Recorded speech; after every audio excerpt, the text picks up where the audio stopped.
o tipo mais perfeito que o Criador colocou para que nós pudéssemos ter como referência? A resposta foi Jesus. Então, se nós desejamos trabalhar liderança com Jesus, nós estamos diante da referência mais perfeita para que nós possamos desenvolver esta habilidade.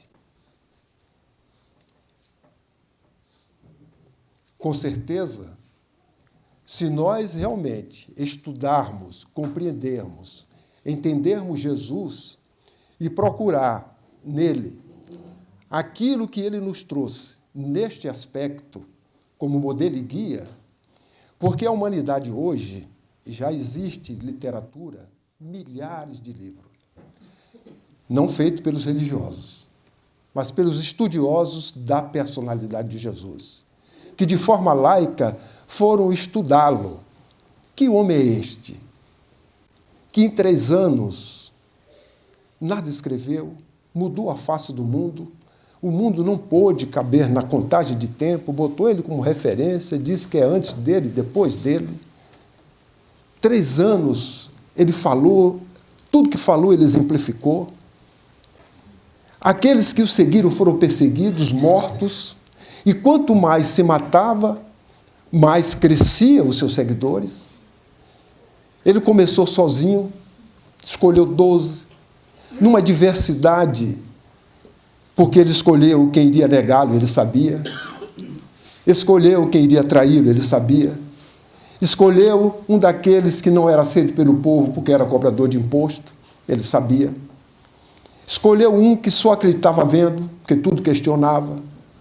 E os 12, cada um com uma característica.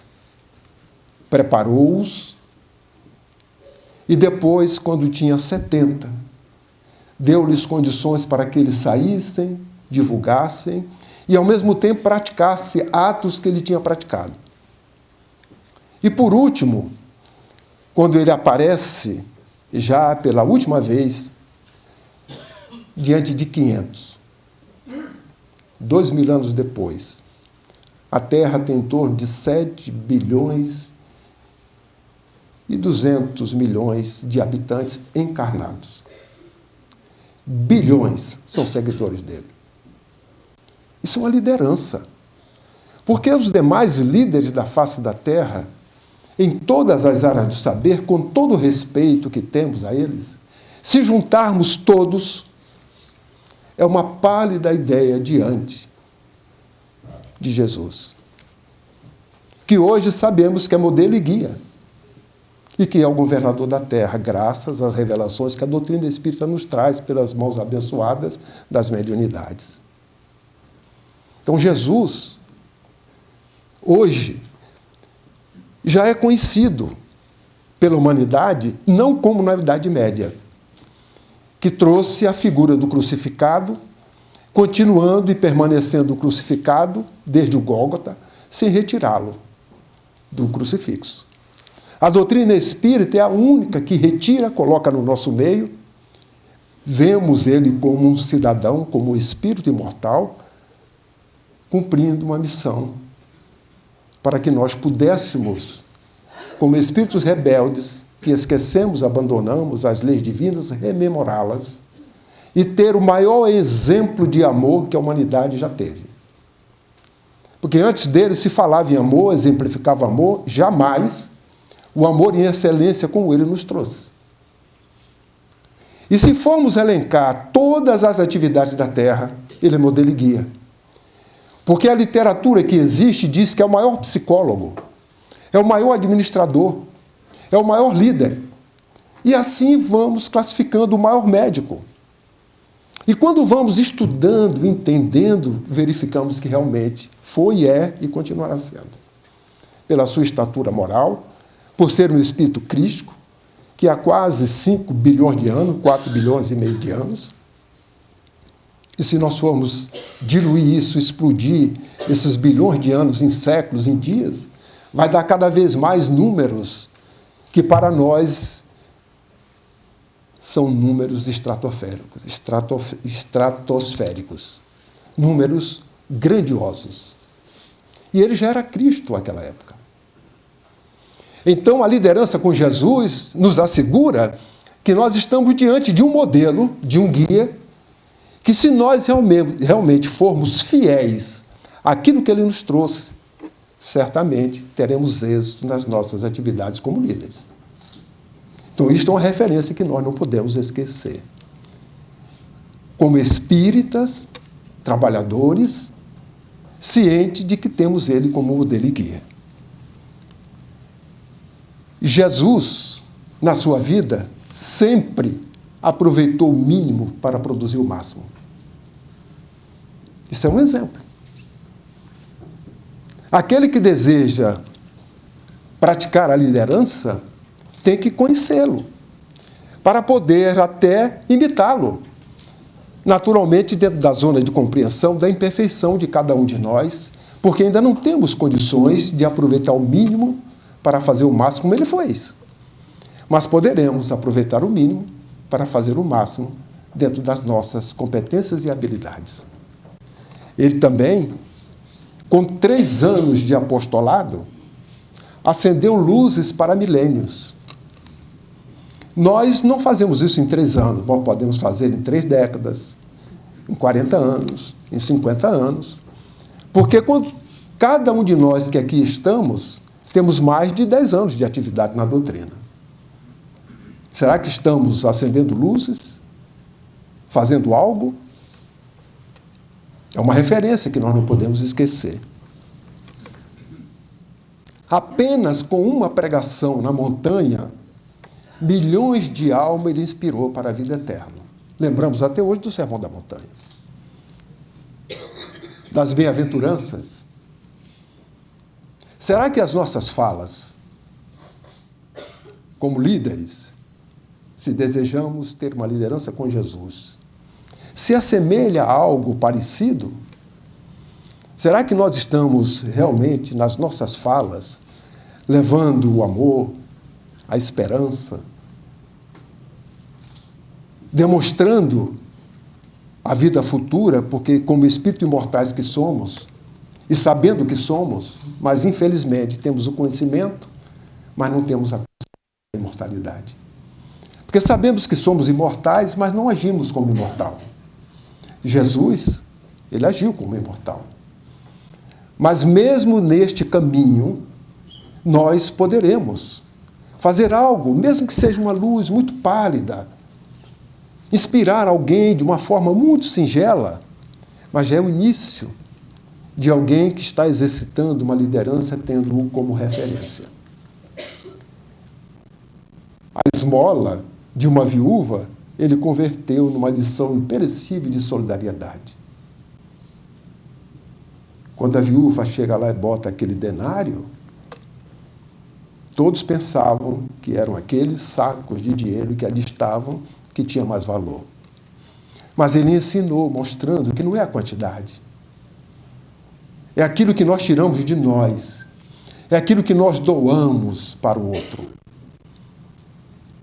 E isto nos dá competência e autoridade diante daqueles que nos verificam, que estão em nossa volta.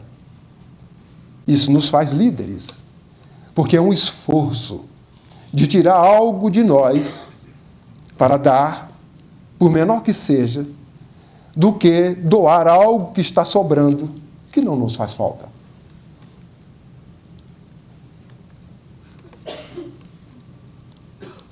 Nos seus diálogos, muitos espíritos perturbados ele corrigiu e transformou o sistema judiciário da Terra nesta lei que é de amai-vos uns aos outros.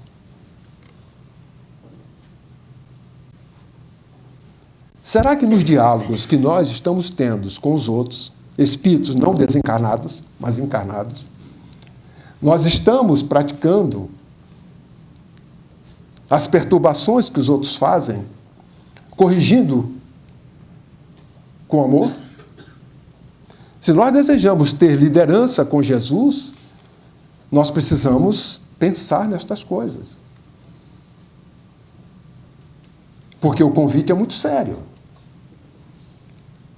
Liderar de forma natural, com qualquer outra referência que não seja de Jesus, ou sem nenhuma, porque a liderança espontânea, ela acontece, nós poderemos correr muitos equívocos e muitos erros, como já cometemos nos passados, que cada um de nós temos.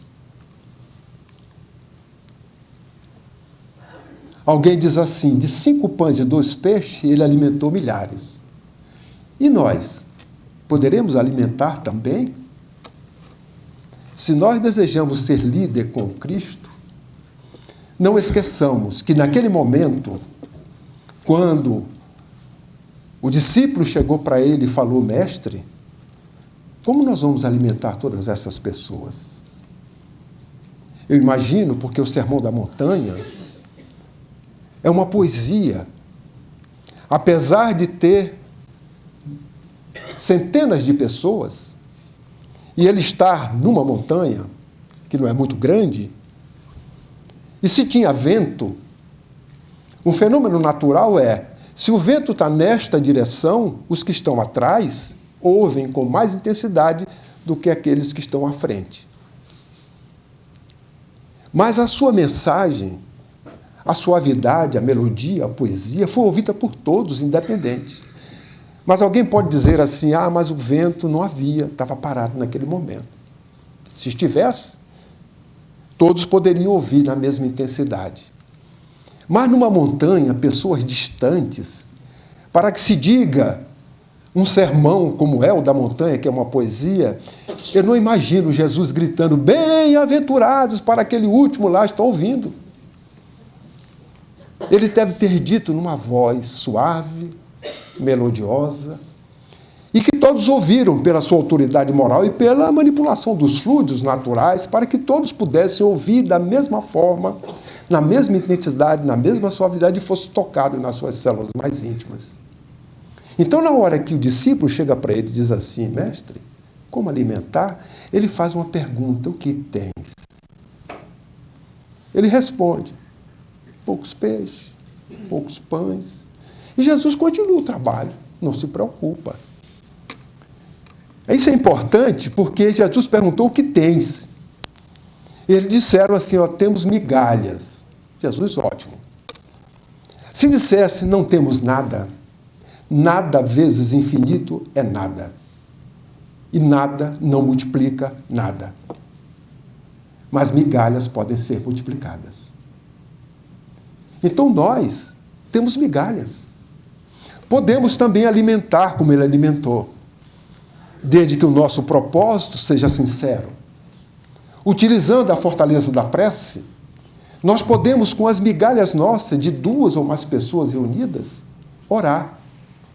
Nas nossas orações, vibrar. Vibrar por um país, vibrar pela terra, vibrar por alguém que está numa cama, doente, numa fase terminal, vibrar por alguém que está passando por uma dificuldade. São migalhas, mas se forem sinceras, ele irá multiplicar essas migalhas como multiplicou no Sermão da Montanha. E certamente levará essa informação a esse endereço. Então, se nós desejamos tê-lo como referência numa liderança, não podemos esquecer disso para que a nossa fé permaneça, mesmo sabendo das nossas pequenez, das nossas imperfeições. Porque ele é modelo, ele é guia, e queremos liderar como ele, ou com ele.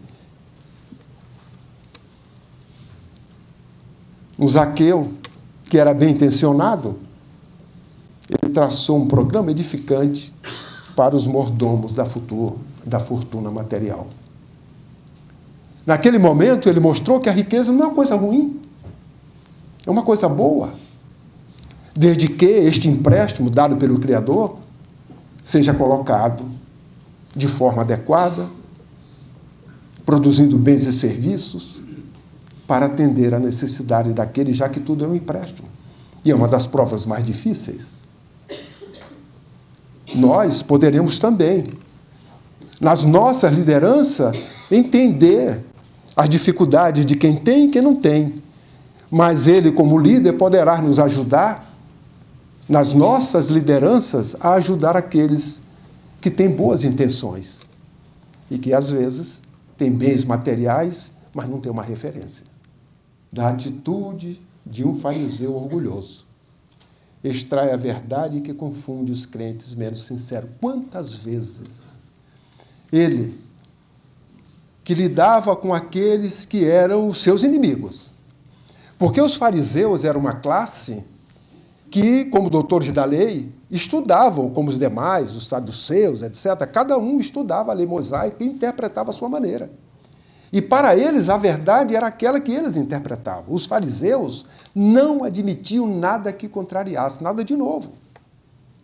Aquilo que eles admitiam como sendo verdade. E Jesus, o tempo todo, ensinava a eles, rebatia-os quando necessário, mas com amor, trazendo sempre ensinamentos. Jamais revidou com um sentimento que não fosse o de construção. Porque sabia perfeitamente que as suas ideias eram equivocadas, ele estava trazendo uma boa notícia, uma boa nova, que contrariava aqueles conceitos. E depois nós vamos verificar aquele vaso escolhido que ele guardou, que foi um dos maiores, que era Saulo, que se transformou em Paulo, de maior perseguidor do cristianismo, a ser aquele que mais divulgou o cristianismo. Porque, tocado pela mensagem dele, pôde realizar o trabalho, graças à sua própria liderança.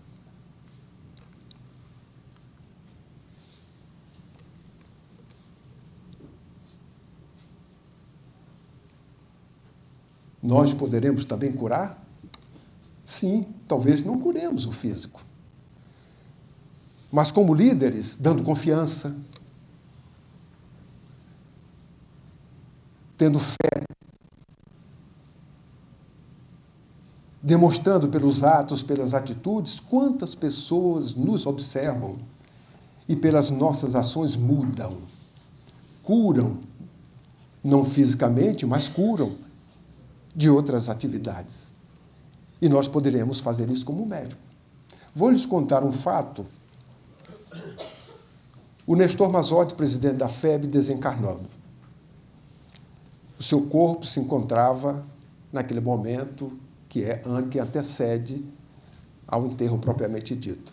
A família reunida, os espíritas ali, e convidados, pessoas que não eram espíritas. No instante, a sua esposa, muito lúcida e tranquila, utilizou-se da palavra e começou apenas a agradecer, a falar, num clima muito tranquilo. Havia uma pessoa do meu lado, que não era espírita, certamente convidado pelos filhos ou pelos parentes, talvez do trabalho, ou até representando o local de trabalho. E ela, quando começou a falar, ele ficou estranho e ele perguntou: essa senhora aí é a esposa? Mas como ele falou alto, e eu estava do lado, apesar de não conhecê-lo, eu falei sim. E ele ficou admirado. Admirado porque para ele, naquele momento, era um momento de clímax, onde se esperava choro, que é natural, não é que o espírita não chore. Porque se eu desencarnar e ninguém chorar porque eu desencarnei, eu vou verificar que eu não fiz nada porque ninguém gosta de mim, não é? É natural o choro compreensivo da saudade, como alguém que vai viajar, passar um tempo, a gente não chora. O pai com o filho com o pai, vai lá passar 3 meses fora, num outro lugar, vai um chororô, e apesar de hoje as distâncias não existirem pelos meios de comunicação. Mas ele começou a conversar e minha resposta para ele foi dizer assim: é a convicção. Convicção da imortalidade. Eu tenho convicção de que ele saiu daquele local diferente. Aquele momento tocou para ele de alguma forma. Porque ele tinha uma expectativa, olhou outra expectativa, mas na vivência, na prática, e que com certeza ele deve ter levado e mudado, se pelo menos não mudou a sua visão da imortalidade, em um determinado momento ele vai se lembrar daquele instante, porque quando, vamos dizer aqui, a voz comum, quando a ficha cair, ele remete ao seu cérebro aquele instante e vai verificar esta realidade. curou-se uma doença. Porque acreditar de que a morte, tudo acaba, e alguém desperta para outro, cura. Porque muda uma postura mental. Não a doença física, mas a ignorância é a sepultura dos vivos, é uma grande doença. Já falou Kardec, que a ignorância é a nossa sepultura. No momento que ela é desfeita, nós sobrevivemos, não morremos. Então nós poderemos ter Jesus como uma referência na nossa liderança dentro daquelas nossas competências que nós temos, das nossas habilidades, mas tendo sempre ele como referência. Não deveremos querer fazer a mesma coisa que ele fez, porque não temos esta competência nem habilidade. Um grão de mostarda, maravilhoso símbolo do reino de Deus. A fé. Que nós, se desejamos exercitar a liderança com Jesus, jamais deverá faltar fé no líder. O líder tem que ter segurança naquilo que faz. Ele não pode ter dúvidas quando se fala da imortalidade, do futuro. Porque o líder que tem dúvida não tem Jesus como referência. O líder que tem confiança, ele confia nos desígnios divinos, ele confia na assistência espiritual, ele confia no apoio. E muitos em casas espíritas, trabalhando no movimento espírita, corajosos, tomaram decisões sem terem recursos materiais. Entretanto, jamais faltou recurso material no movimento espírita. Como jamais faltou trabalhador. São poucos, mas não faltam. Recursos materiais e financeiros não faltam. Nós somos testados para ver até onde é que vai, mas se tivermos fé, aparece. E vários exemplos existem na nossa literatura e no próprio movimento.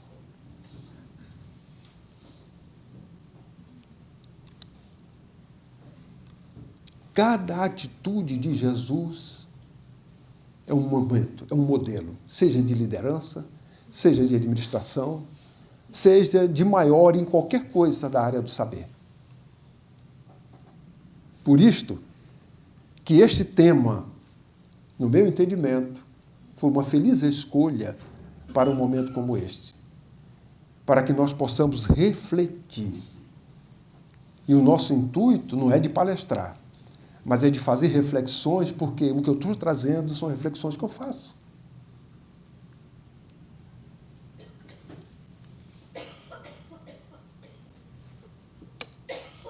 De uma cruz grosseira, grava a maior lição de divindade na história.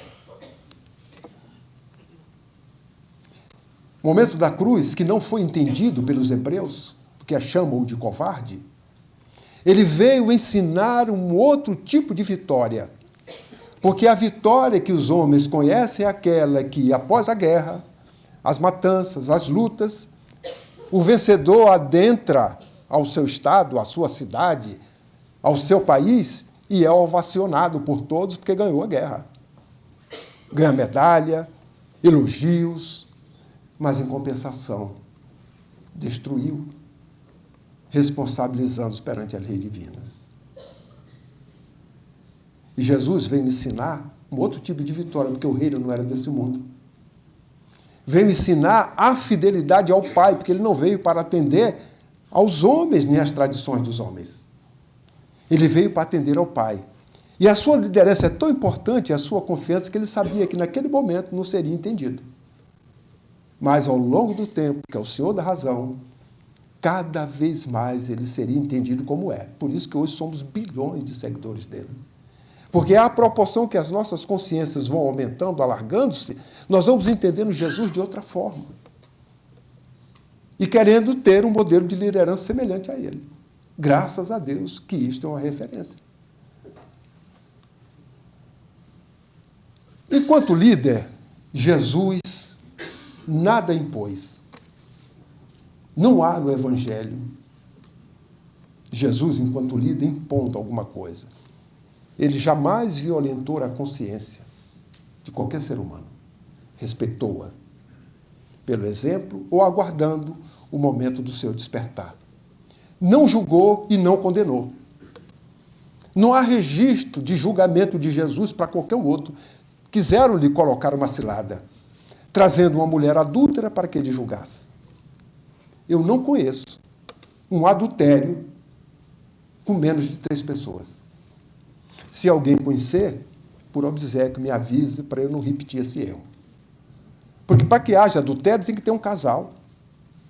E um terceiro que interfere. Apesar da lei prever que tanto o homem quanto a mulher teriam que ser julgados, trouxeram somente a mulher. Mas o exemplo, ele nos deu, o Evangelho está aí. Então ele não julgou, ele não condenou. Poder, jamais a terra teve o Espírito tão poderoso quanto ele. Mas ele jamais alardeou esse poder. Usou-o de maneira conveniente, mas de forma humilde, amorosa, para não violentar a consciência nossa, ainda infantil, débil, sem compreender a realidade da vida. Não fez autodefesa. Em momento nenhum. Sois rei? Tu dizes, Pilatos, que eu sou rei. Se eu fosse rei, eu teria aqui meus súditos para me livrar. Mas, em verdade, te digo, o meu reino não é desse mundo. Pilatos não entendeu. Ele não fez autodefesa.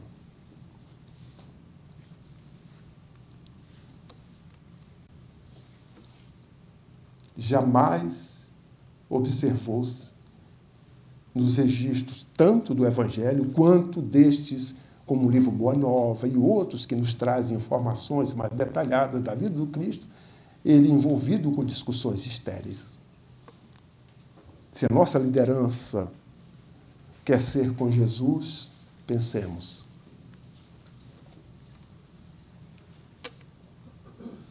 Teve paciência. Investiu tempo para adquirir confiança dos seguidores.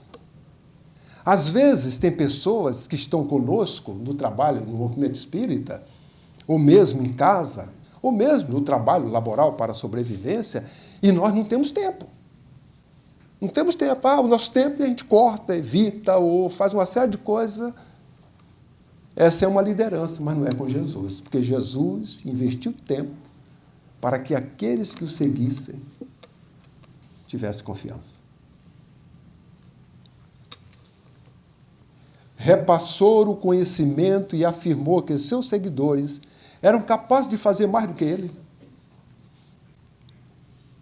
Tem lideranças que não repassam conhecimento, que querem o poder. Porque conhecimento é poder.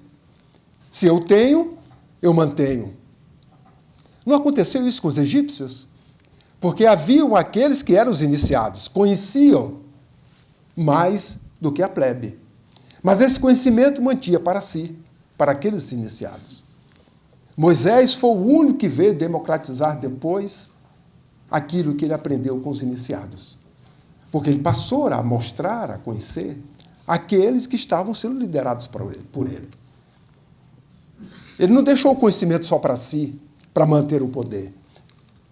Ele repassou esse conhecimento.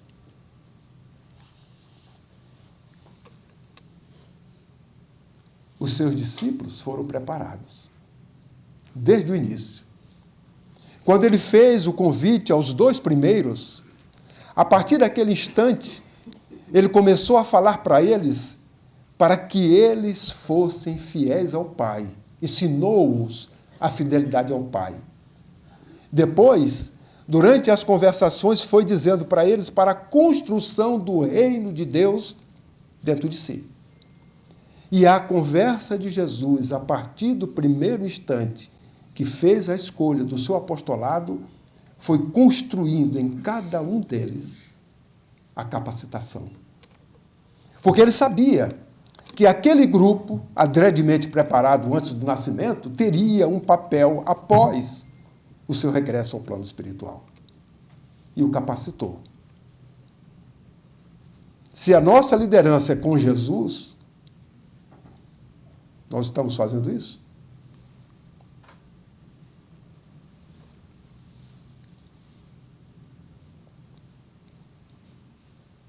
Ele criou laços de amizade sincera.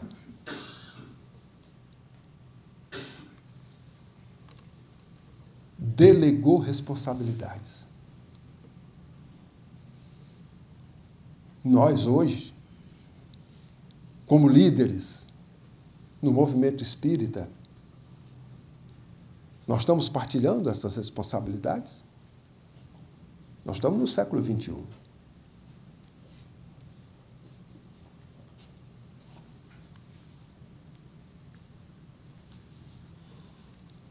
Ele deixou claro para os seus discípulos de que teria sacrifício. Tanto que na última ceia, ao conversar com eles na preparação do que haveria acontecer, ele diz assim: falta-me apenas testemunhar o sacrifício, que era a última coisa que faltava. Para que nenhum seguidor pudesse dizer: isto Jesus não fez, então eu não vou fazer. Quem segue o Cristo jamais pode olvidar o sacrifício, seja ele de qual tipo for. Porque ele não deixou nenhuma lacuna de algo para aqueles que o seguem ou que querem tê-lo como modelo de liderança, algo que ele não exemplificou. E nós estamos preparando aqueles que vão nos seguir, deixando claro o que é que eles vão encontrar?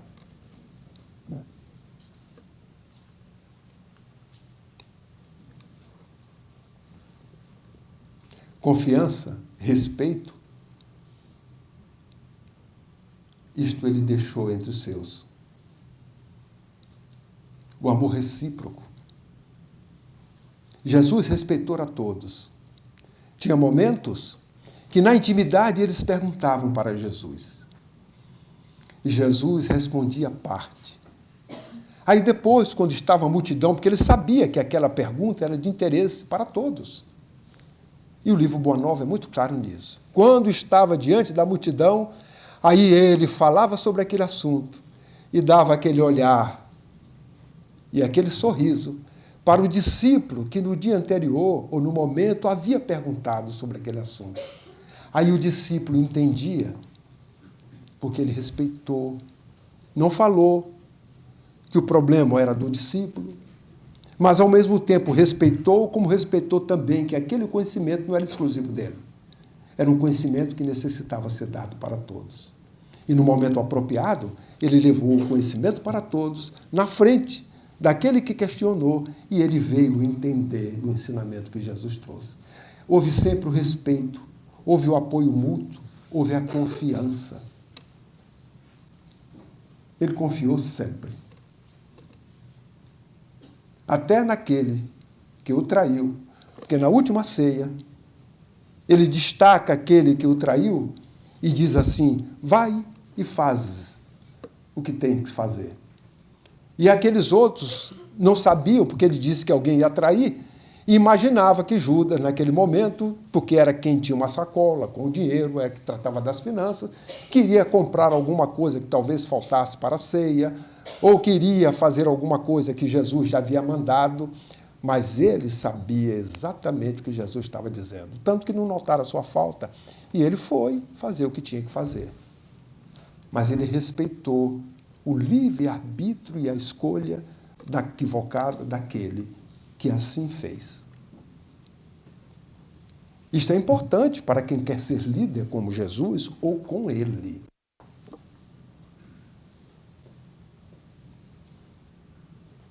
Nós queremos muitas vezes que as pessoas sejam como nós desejamos que elas devam ser. Mas ele não. Ele auxiliou seus seguidores a buscarem seus próprios caminhos para que alcançassem autonomia. Ele respeitou, ajudou-os para que cada um buscasse essa autonomia na prática do bem. Ele não forjou e nem tampouco transformou aquela diversidade inicial que ele os convidou para que houvesse depois uma igualdade. Mas depois aquela diversidade cresceu, se unificando todos num único propósito, que era do amor. O do amar ao próximo como a si mesmo. Foi o trabalho que ele realizou. Tanto que depois, todos eles cumpriram porque, lembrando-se de Jesus e dos seus ensinamentos, deram até a vida em holocausto para que o cristianismo ou a doutrina cristã pudesse seguir na sua pureza durante os 300 primeiros anos da nossa era. E depois, com as perversões naturais e as subversões que houveram na pureza do Evangelho, depois de Constantino, no ano 313.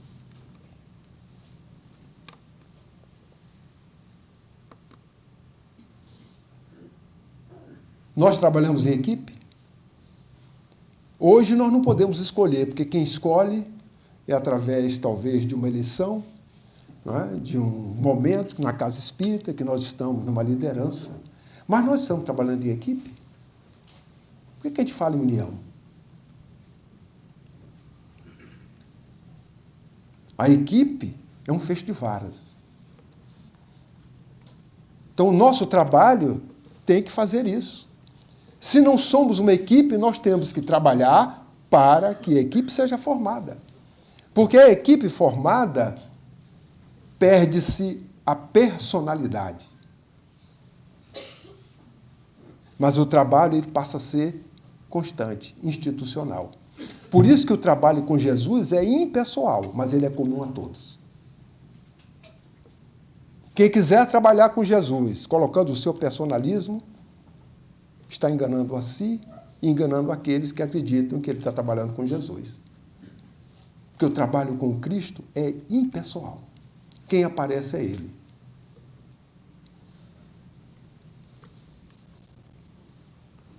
Então, liderança com Jesus, depois de nós fazermos uma abordagem sobre o Mestre, ela não impõe. A liderança com Jesus não julga e não condena. Não alardeia poderes. Não faz autodefesa. Não permite discussões estéreis. Será que nós estamos agindo assim? Porque hoje, com os meios de comunicações, nós, para facilitar, e como líderes, fazemos um grupo. E, de repente, o grupo tem uma finalidade e daí as mensagens não têm nada a ver com aquela finalidade do grupo criado. Tantas coisas que são ditas sem pensar, são veiculadas sem pensar, e que nós passamos a ter corresponsabilidade com os efeitos decorrentes das leituras das mensagens passadas, porque tem consequências morais. E nós passamos a ser responsáveis por aquilo que nós estamos passando. Então é necessário que nós estejamos sempre atentos, vigilantes, para que a nossa liderança com Jesus ela tenha coerência com Ele, com aquilo que Ele nos ensinou.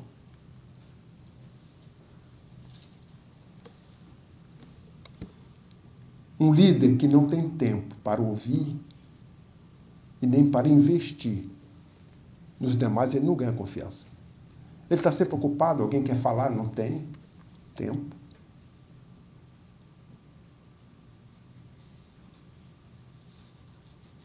O líder espírita, ele tem que dizer o seguinte: telefone-me a qualquer hora das 24. Não tem restrição. Se alguém tocou o telefone de um presidente de uma casa, ou de uma pessoa que está ali numa liderança, numa área, num trabalho, numa casa, e a gente não atende porque é 2 da manhã, lembremos de Jesus.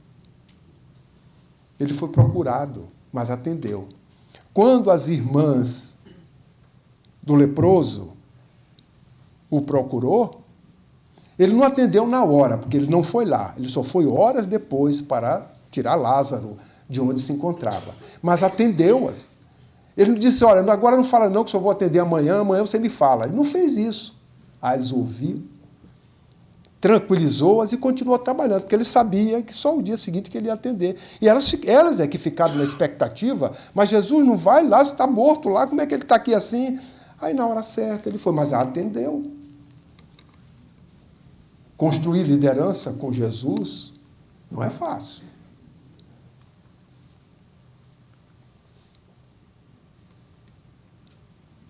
Será que nós, dentro de uma casa espírita, repassando conhecimento, e verificamos que tem alguém que na casa é capaz de fazer melhor do que nós, e nós aproveitarmos essa capacidade? Ou nós bloqueamos isso? São posturas de lideranças que existem diversas. Há líderes que, quando observa que o seu liderado é melhor do que ele toma atitudes para poder empanar aquela liderança. Mas com Jesus, não. Porque nós olhamos o outro como espírito imortal. E devemos estar preparados, porque a geração que já está aí, que está chegando, não deve ser olhada como criança, como jovem, deve ser olhada como espírito imortal, cuja idade cronológica não corresponde à maturidade espiritual. Quem trabalha com a infância, com a juventude, se não trabalha desta forma, mude. Olhe o espírito imortal que ali está, porque seremos surpreendidos por muitos deles. E esses espíritos que estão chegando em massa, e muitos no Brasil, como em toda a face da Terra, são espíritos que não têm compromisso com os equívocos do passado na Terra, porque não são da humanidade da Terra. São espíritos melhores que estão para ajudar Jesus. São líderes que vêm para cumprir uma tarefa e cumprirão.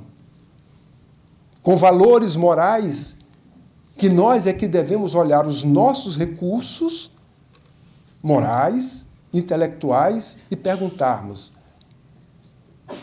será que eu estou preparado para conviver com esses espíritos? Porque eles estão aí, estão chegando. E vão chegar naturalmente como criança, como jovem, na casa espírita. Se o evangelizador, se o líder da casa espírita quiser tratá-lo como uma criança, como um jovem, sem olhá-lo como espírito imortal, que nós deveríamos olhar a todos nós assim, e se olhássemos, as coisas mudariam.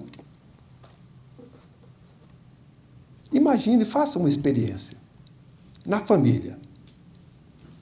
Diga assim um dia: a partir de amanhã eu vou escolher esse dia para olhar minha esposa, meus filhos, minha constelação familiar como espírito imortal, para ver o que é que acontece. Porque nós estamos habituados a ver o meu filho, que não é meu, o filho é do pai, ele me prestou, a minha esposa, que também não é minha, e a esposa porque é uma consequência. Porque eu, machão, achando que sou aquele másculo, no dia que eu desencarnar, eu poderei ter uma grande surpresa. Chegar no plano espiritual, ter uma filha de 20 ex-esposos me cumprimentando. Bem-vindo, Angélica, bem-vindo, Maria, e eu me surpreendendo do outro lado. Porque como espírito imortal, a vestimenta, a indumentária que nos é colocada é por necessidade evolutiva para o nosso aprendizado. E se eu fizer essa experiência de olhar o meu filho como espírito imortal, façam para ver o que é que acontece. Não precisa me dar resposta, não. A resposta vai ser dada para cada um. É uma mudança de paradigma. Porque, na realidade, são espíritos que o Criador colocou numa vida de relação, por necessidade, com esses papéis para que nós possamos conviver, liderar com Jesus, porque em determinado instante eu sou o líder, porque eu sou o pai, mas em outro eu não sou o líder. O líder é aquele que tem uma melhor habilidade do que eu. Vamos dar um exemplo? Hoje é moda os homens ir à cozinha e gostar de fazer um booktut para a esposa, ou por prazer. Não é verdade? Hoje a gente vê muitos homens. E muitas mulheres já não querendo mais cozinhar, porque os homens cozinham, então agora é minha vez para ficar sem fazer. Não é assim? Isso é um hábito que está sendo adquirido, né, para que nós possamos, com isso, exercitar determinadas habilidades. Então, vejamos. Quando alguém está na cozinha, fazendo a cozinha, ou fazendo o alimento, desculpe, quem é o líder? É aquele que está olhando, ou aquele que está esperando a comida, ou é aquele que tem a maior habilidade para fazer o alimento? Quem é mais importante naquele instante? O presidente da República. O presidente da República, ele é importante com o desempenho de ser o presidente da República. Mas na hora que ele vai viajar, que não tem tempo, alguém arruma a sua mala com as roupas que ele indica, do jeito que ele quer. Quem é mais importante? É ele ou quem arrumou a mala? Porque se a pessoa que arrumou a mala pegou uma meia, por exemplo, aquela meia que se usa, que às vezes em quando aparece um buraquinho, né? E o presidente tem um hábito de, às vezes cansado, viagens longas, ele ao sentar, ele tira aquele sapatinho fácil, bota e bota os pés para fazer. Aí na hora que ele faz isso, aparece assim um pedacinho ali, aí os paparazzo, foto. Aí está uma meia furada do presidente. É um escândalo.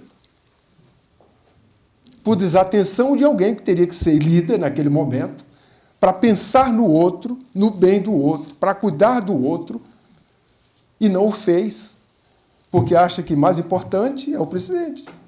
O mais importante naquele momento de fazer aquela é ele. É ele que é o líder. E ele tem que olhar com este olhar de liderança com Jesus, de querer para o outro que quer para si, para ter o cuidado. Então nós, se somos aqueles que temos atividades na casa espírita, e somos o presidente, e acharmos que o líder somos nós, já estamos equivocados.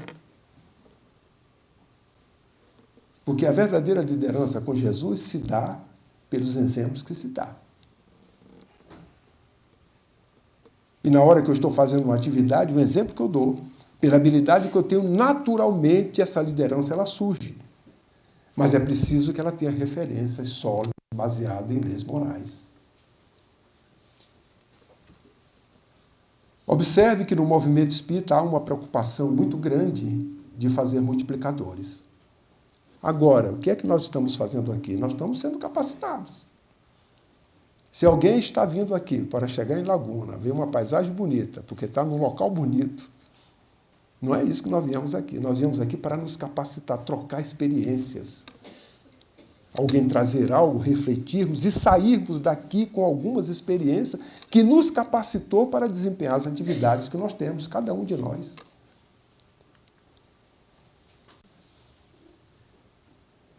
Será que nós estamos estreitando os laços de amizade na casa espírita? Ou será que na casa espírita tem alguém que eu olho ainda assim e tal, mas uma certa reserva? Qual é a bandeira de Ismael? Deus, Cristo e caridade. Só tem uma ação. Caridade, que é o amor em ação. Caridade começa com boa vontade para com todos indistintamente, que é a benevolência. Se nós estamos na casa espírita, querendo fazer liderança com Jesus, e não temos boa vontade para com todos indistintamente, façamos reflexões. Porque a minha boa vontade para com aquele tem uma restriçãozinha, então a gente tem que trabalhar isso. Para que essa liderança conquiste confiança, esses laços de amizade sejam estreitados, porque as pessoas estão agregadas no mesmo local com objetivos. E o objetivo é que nós trabalhemos estas coisas para voltarmos nesta encarnação melhor do que quando nós chegamos.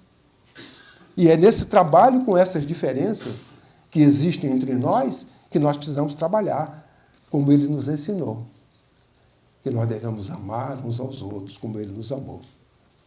Responsabilidade, será que nós estamos compartilhando essas responsabilidades? Ou queremos fazer tudo sozinho? Já passou essa época. O século XXI é um século em que a humanidade está também em transição na questão da administração. Não dá mais para trabalhar isolado, isso foi na Idade Média. Nós temos que fazer trabalhos juntos, de maneira coletiva, para que o resultante seja maior do que todos nós. E o trabalho coletivo, ele apaga a personalidade. E se assim for, está trabalhando com Jesus, que é trabalho impessoal.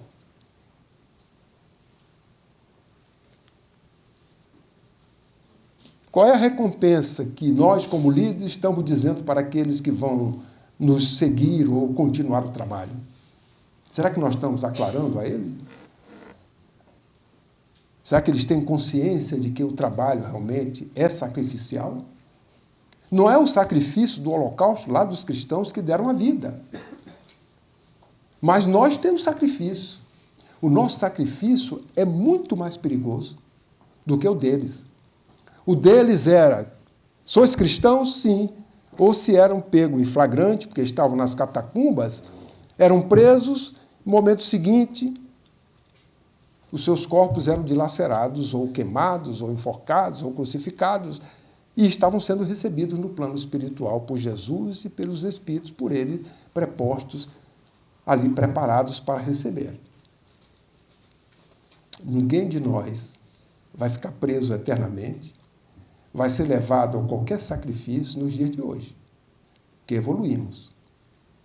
Mas nós estamos sendo perguntados a todo instante, sois espírita? E a resposta disso quer dizer o seguinte, pergunta desdobrada desta, assim, estais aplicando as ideias espíritas em sua vida?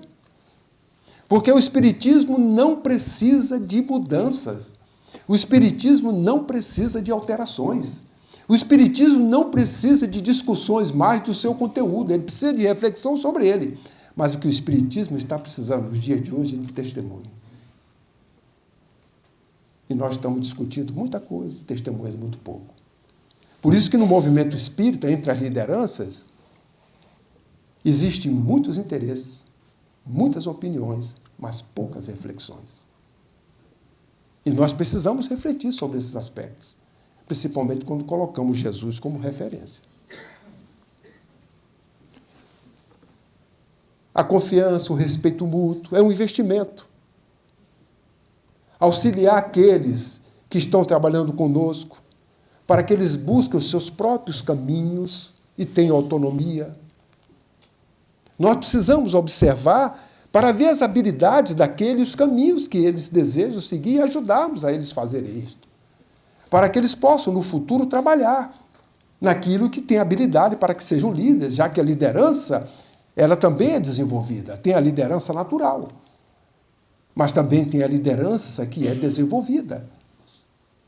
A liderança natural é aquela que nós pegamos 4, 5, 6 pessoas, colocamos diante de algum momento, de alguma circunstância, que exige certas habilidades. Aquele que tiver melhor habilidade diante daquele desafio, ele passa a ser o líder, porque ele sabe fazer. E ele, a partir dali, começa. Mas se tirar daquele contexto, botar no outro, e ele não tiver aquela habilidade, o líder passa a ser outro. Por isso que todos nós somos líderes. Quando se reúne mais de uma pessoa, a liderança natural aparece. O trabalho em equipe.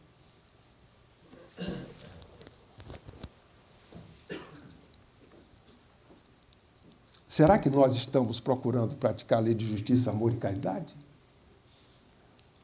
Nos nossos trabalhos?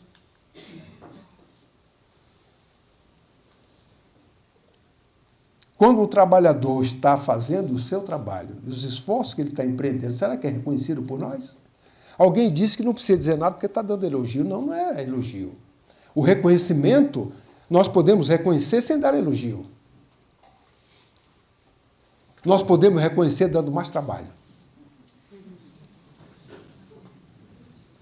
Quando você quer que uma tarefa seja feita, procure aquele que está atarefado.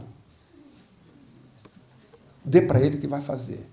Porque o que está atarefado, ele faz. O outro não faz, tanto que não está atarefado, porque trabalho existe. Quando o trabalhador está pronto, o trabalho aparece. Então o reconhecimento, ele pode ser feito de diversas maneiras, não com elogios. Porque nós podemos elogiar de outras formas. Com carinho, com respeito. Até ajudando. A tarefa é dele. Mas nós somos o líder e naquele momento nós vamos lá e fazemos com ele. Mas é dele a tarefa, o mérito é dele. Porque nós estávamos num trabalho ocioso, naquele momento eu não tinha muita atividade, eu estou vendo que ele, vou lá ajudá-lo. Isso é uma forma de elogio, de reconhecimento.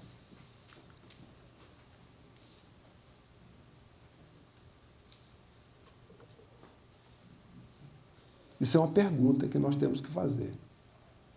Os atos que nós estamos praticando. Isso nos leva, nos dias de hoje, de transição, que vivemos diante de um grande desafio, conviver com o mal sem sintonizar com ele. Nós devemos estar perguntando a toda hora, a que Senhor eu estou servindo? Para que a consciência nos tranquilize diante do ato que nós estamos praticando. Porque as ciladas que aparecem nos dias de hoje são muitas, as investidas para que o bem não progrida, para que o trabalho do Cristo, o seu programa, não se instale na terra, é muito grande. E nós devemos estar perguntando, a que Senhor estou servindo? A todo momento. Esse exercício eu tenho feito comigo. Eu estou me surpreendendo. Porque a cada pergunta eu digo, meu Deus do céu, não estou servindo a Jesus, não. Eu estou servindo talvez às tradições, aos interesses dos homens, aquelas coisas que aparecem de volta e que estão contra ou não a favor ou dissonante do Evangelho do Cristo. Então é momento de atenção para que nós possamos ter a nossa liderança com Ele. A liderança com Jesus não transgride a lei do amor, não faz o mal, faz todo o bem que pode, ninguém tem motivos para dela se queixar e faz aos outros que deseja que lhe fizesse. Isso é aquilo que está no Evangelho do homem de bem. É difícil, mas não é impossível. É por isso que a liderança com Jesus é diferente das demais, porque ela tem sacrifício. Ela tem mudança comportamental.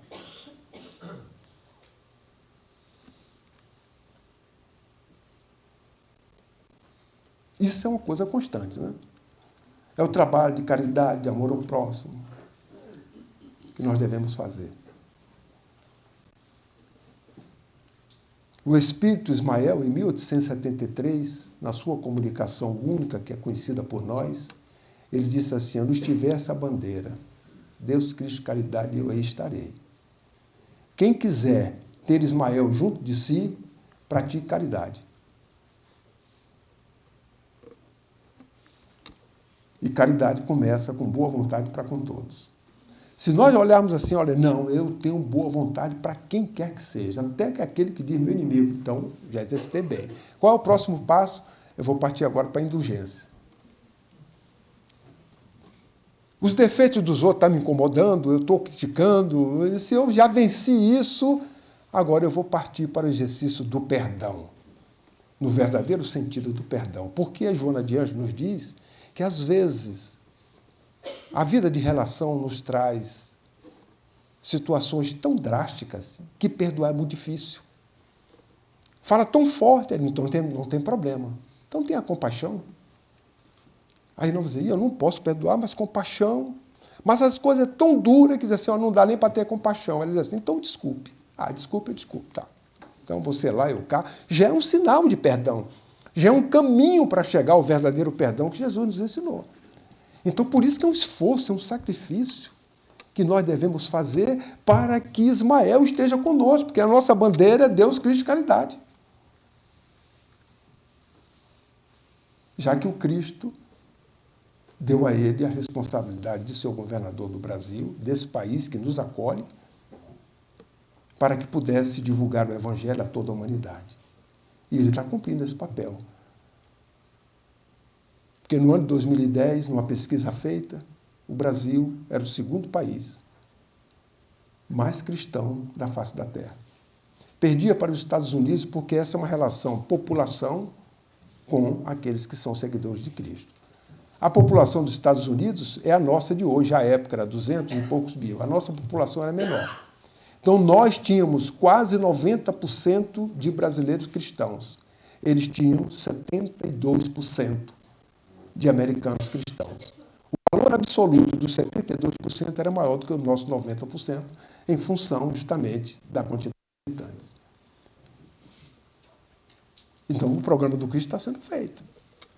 Porque pelo menos esse país é um país cristão, na sua maioria.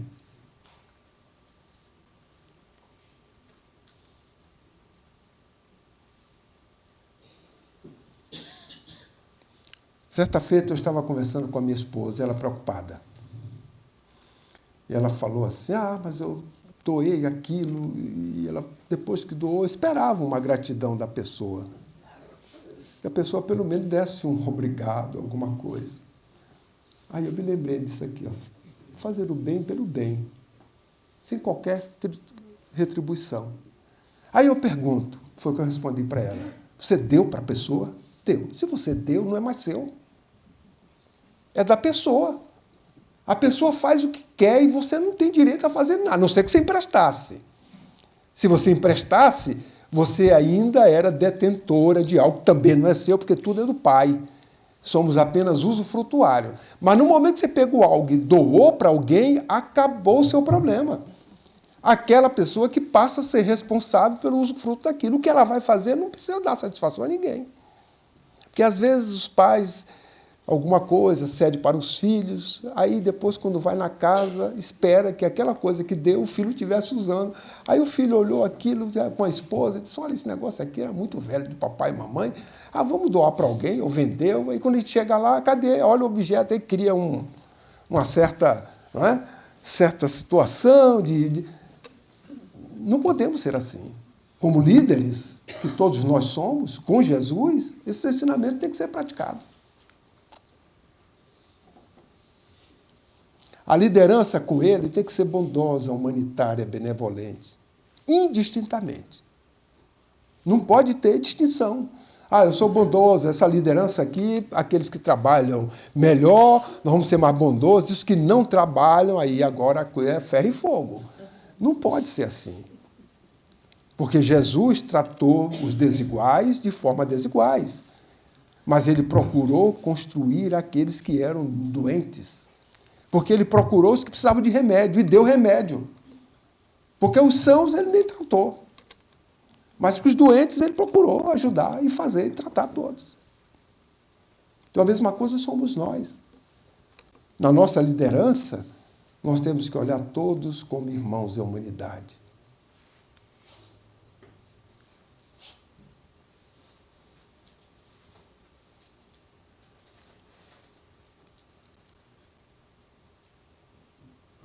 Acho que todos já leram, né?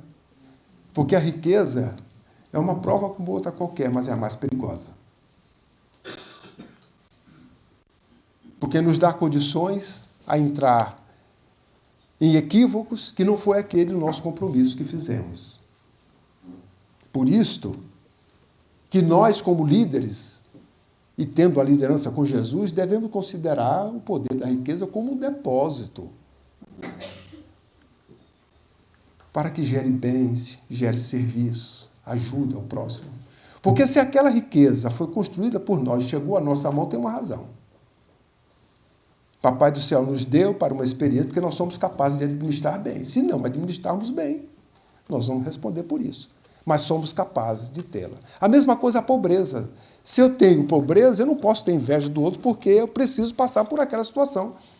Olhando como espírito imortal e olhando como líderes com Jesus diante daqueles que conosco se encontram com essas provas, para que nós possamos ajudá-los a vencer diante daquilo que eles detêm no momento como usufrutuários.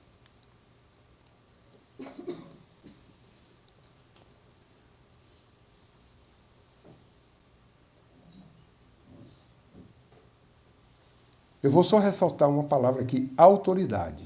Usa da autoridade.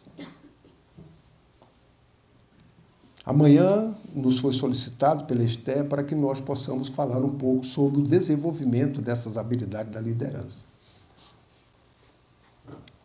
A autoridade não é imposta. A autoridade é conquistada. A verdadeira autoridade, que é esta, que é a liderança com Jesus. Porque se amanhã eu for o presidente da República, aí eu vou convidar a Esther para ser minha ministra. Aí ela acorda no outro dia como autoridade, não é isso? Mas não é essa autoridade que nós estamos falando. Nós estamos falando da autoridade moral, aquela que é conquistada. Olhamos para o outro com respeito. Porque essa autoridade ilumina. A autoridade moral dá luminosidade ao espírito. Por isso que quanto mais ele vai adquirindo essa autoridade, ele vai evoluindo e ele vai criando luz própria. Brilhe a tua luz. Ou seja, crie essa autoridade pelo respeito, pelo exemplo, pela vivência.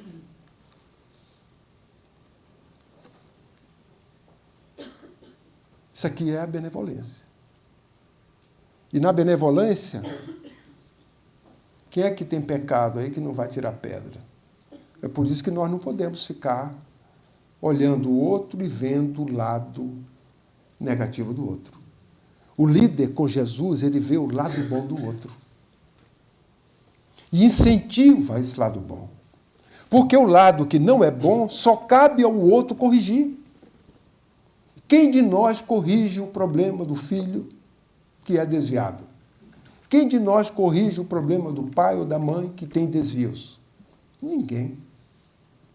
A porta estreita é uma porta individual, ela não passa coletivamente. A porta estreita não é coletiva. No máximo, nós podemos levar até a porta estreita, porque aquela passagem é só para aquela pessoa. A nossa porta estreita é outra, que nós vamos ter que passar, e ninguém passa conosco, porque foi criada por nós. Somos nós que temos que corrigi-la, para poder passar naquela porta.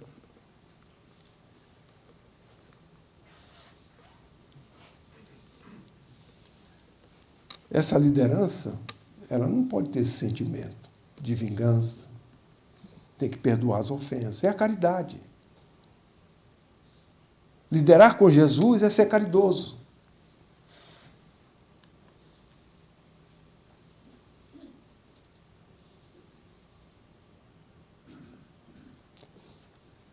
Quando nós respeitamos os direitos naturais do nosso semelhante, os nossos direitos naturais são respeitados. E isso nos dá autoridade.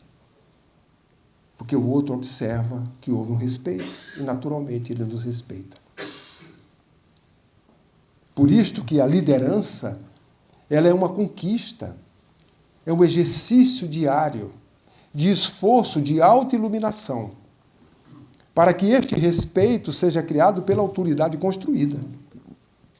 Não a autoridade de que naquele dia, naquele ano, foi eleito presidente da casa ou diretor da casa, ou que no movimento espírita foi designado para qualquer posição de posto ou cargo. Porque a doutrina espírita e Jesus nos ensinou de que ninguém vai chegar como herói no plano espiritual porque teve cargo. Antes de nascer, nós assumimos um compromisso com os encargos, ou seja, o trabalho com Cristo para servi-lo. Os cargos são temporários, passageiros, não significa nada. Ao contrário, complica até mais, porque diante deles, do exercício, nós assumimos compromissos sérios que às vezes nos arrependemos pelas escolhas que fazemos no exercício do cargo. Então a liderança com ele, com Jesus, não pode esquecê-lo como modelo. Se nós estamos liderando e desejamos ter uma liderança com Cristo, ele a todo instante tem que ser referência. Nós temos que lembrar dele.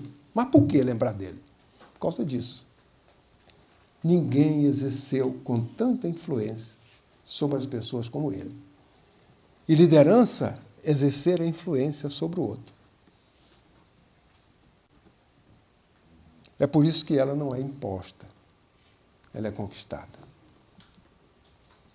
Nesse tempo que nós queríamos fazer essas reflexões hoje à noite, né, para que nós pudéssemos, já que o título é Liderança com Jesus. Porque todos nós que estamos aqui somos líderes.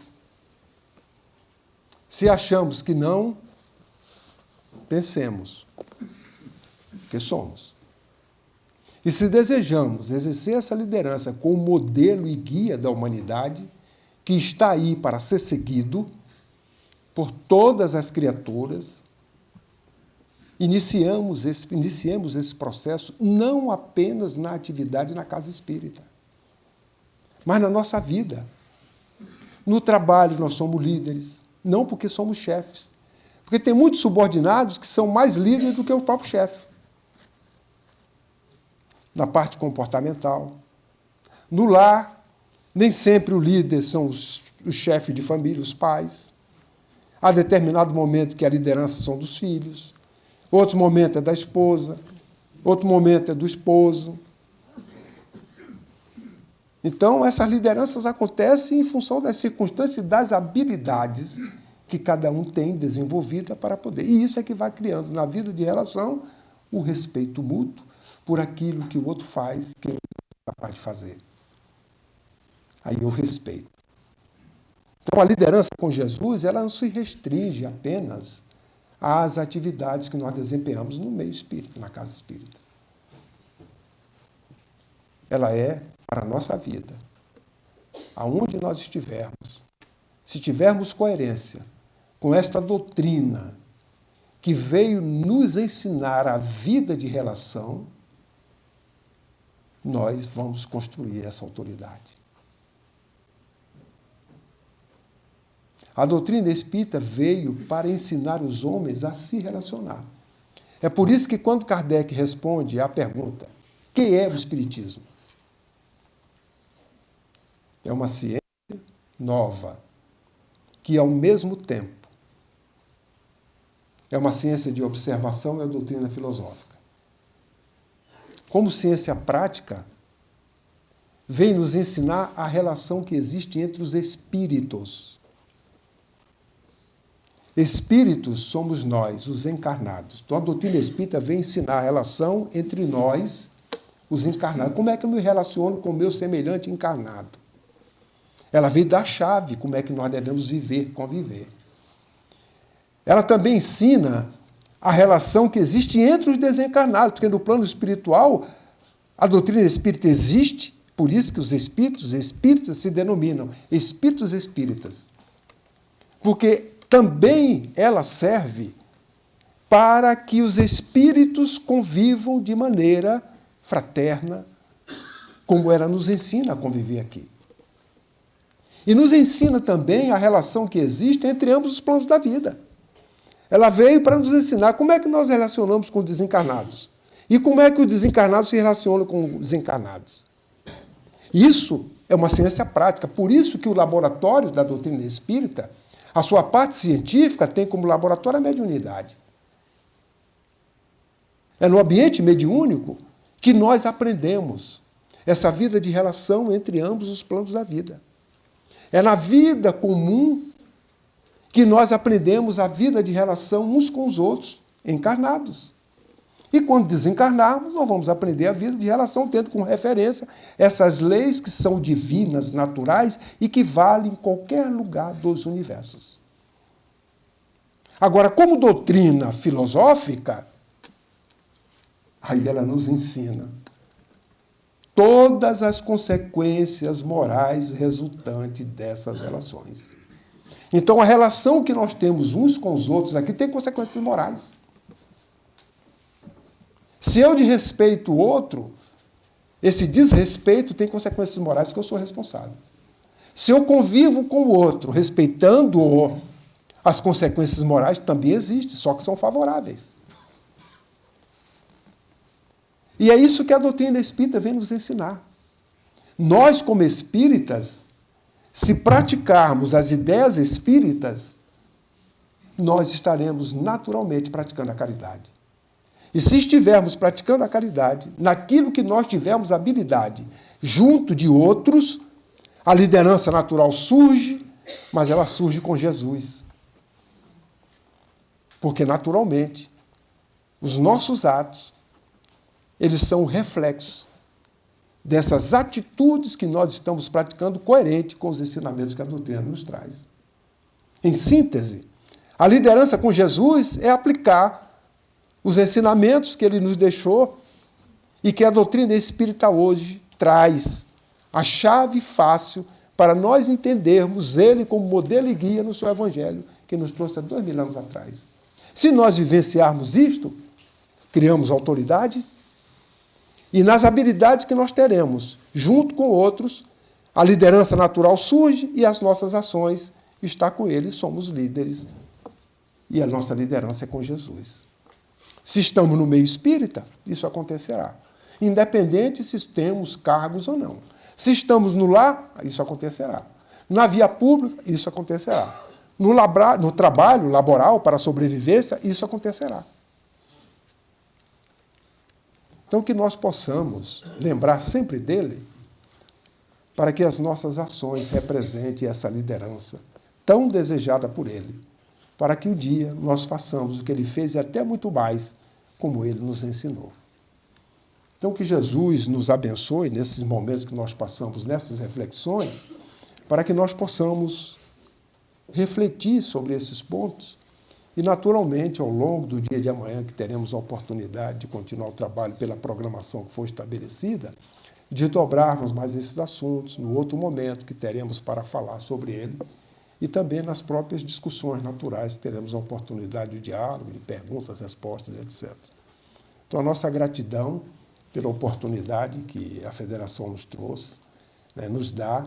Eu estava conversando há pouco com algum companheiro e dizendo para ele que para a Federação Espírita Brasileira, momentos como esses, para nós, é de uma prioridade imensa.